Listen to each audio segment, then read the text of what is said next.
Heidi ho, YouTube.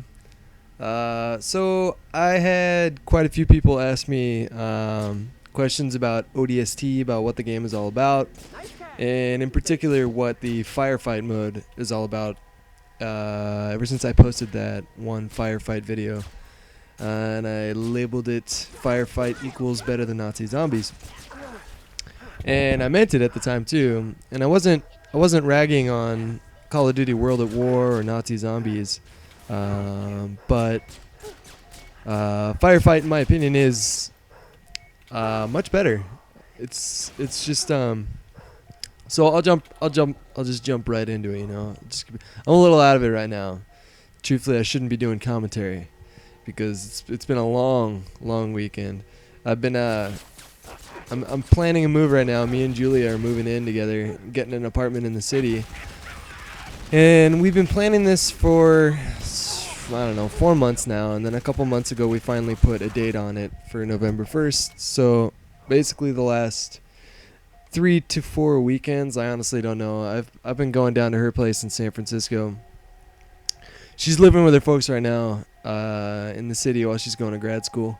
And so I just stay with her at her folks' house over the weekends. Her parents are great, by the way. Russian food is delicious. Her mom always cooks me breakfast on Sunday mornings when I get up, because I usually get out of bed before she does and get on a bus and come back to my hometown of Santa Rosa to get to work by about 3 or 4, because I still work up here. Anyways, I digress like I normally do in commentaries. So the last 3 to 4 weekends we've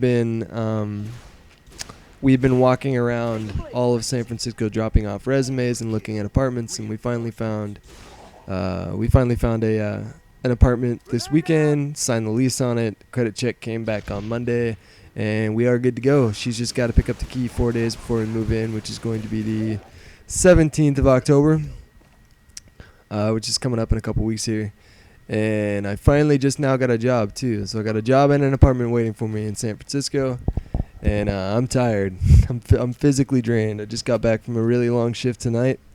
And I'm pretty out of it. Which is, I think, what I started talking about a second ago, why I shouldn't be doing commentary. But who the hell cares, right? I'm just going to keep going.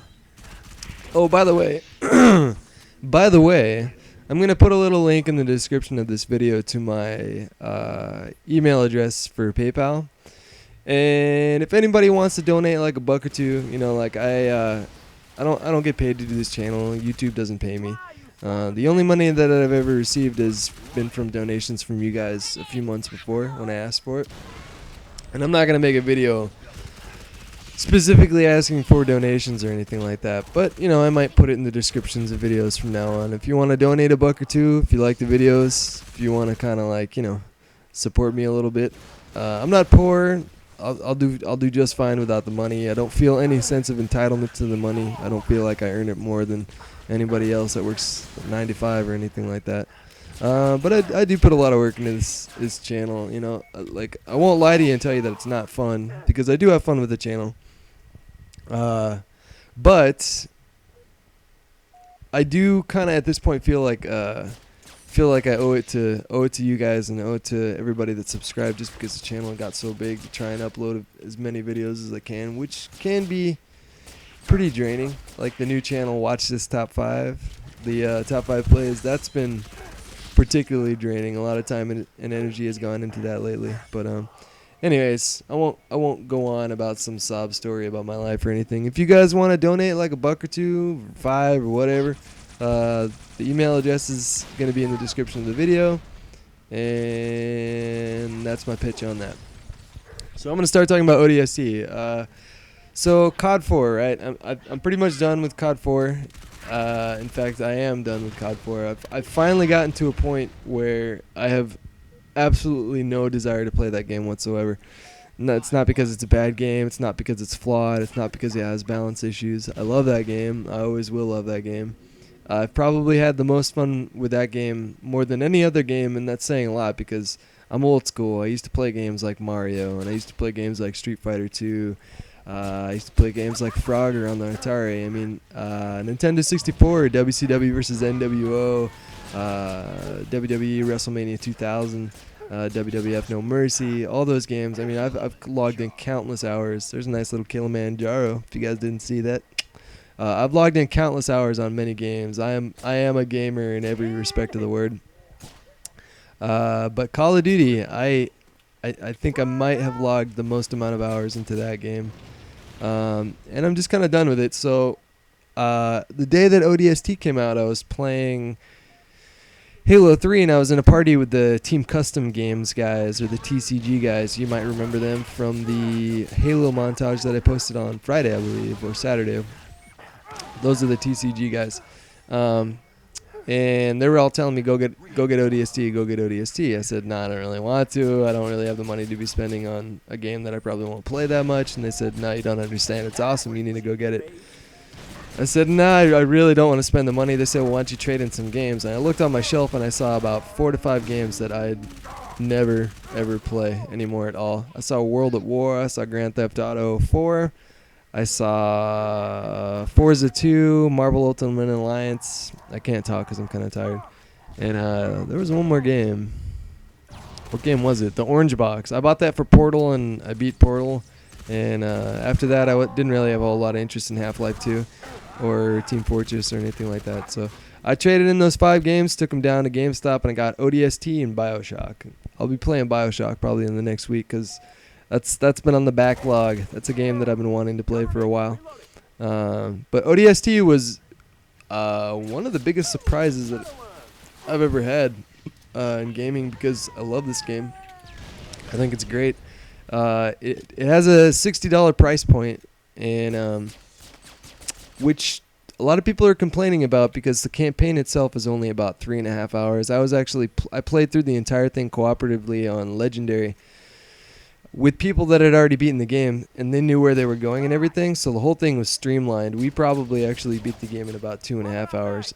And on co-op, it's not that difficult because there's infinite respawns as long as you're in a safe area to spawn. So there's some strategies to get through the campaign, particularly on co-op, pretty quick. I don't know if I'll go back and play it on single player, but co-op was a lot of fun. I think it depends on the group of people that you play with. But I was playing with... Gotta clear my throat.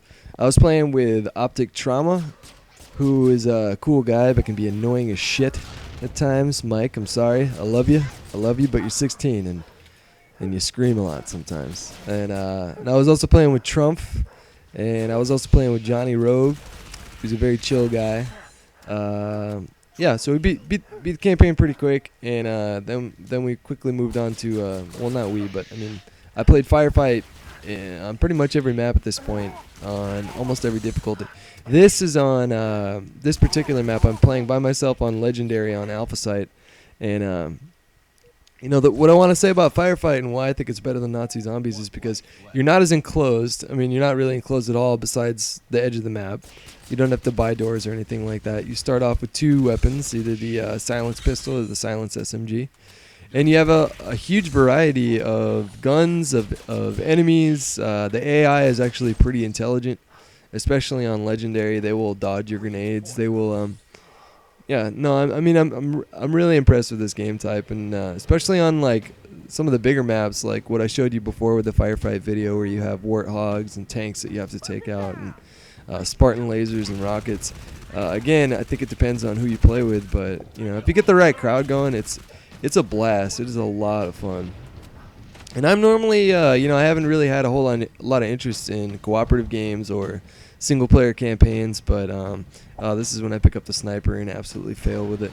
But this game has kind of brought me back to that. Like, I thoroughly enjoyed playing the campaign. And the $60 price point, as far as I'm concerned, I think it was justified, at least on my end, because it also comes with the complete Halo 3 multiplayer experience. So you get every single map in Halo 3, and I didn't have all the maps, and so I think that's $30 worth of maps. And I've been playing a lot of Halo 3 online lately and having a lot of fun with that. So, you know, I basically got an upgrade on the Halo 3 experience that I already have. Plus, you know, I'm paying $30 for Firefight and a co-op campaign. That was a lot of fun. Story was really good. The visuals really good. The voice work was top notch. They got the guys from Josh Whedon's Firefly show, which some of you might just know as a movie called Serenity, which is a really awesome movie. If you guys haven't already seen it, it's one of my favorite sci-fi movies out there. But video's wrapping up here pretty soon. This is when I just get absolutely trumped. I get trumped. Trump's gonna love that one. I get trounced. Legendary single player firefight is ridiculously difficult, as you guys can see. So in my opinion, if you don't have the Halo 3 maps, then or all the maps, then this is totally worth buying. If you already do have the Halo 3 maps, then I'd say it's kind of debatable whether or not you want to pay $60 for it, because like I said, the campaign itself is pretty short. Okay, like I said, I'm done with COD 4, but I will be using this channel in the next couple weeks while I'm moving and before Modern Warfare 2 comes out to showcase other people's videos. So be on the lookout on my channel for some really solid videos for some other players other than myself. Okay, I'm out of here.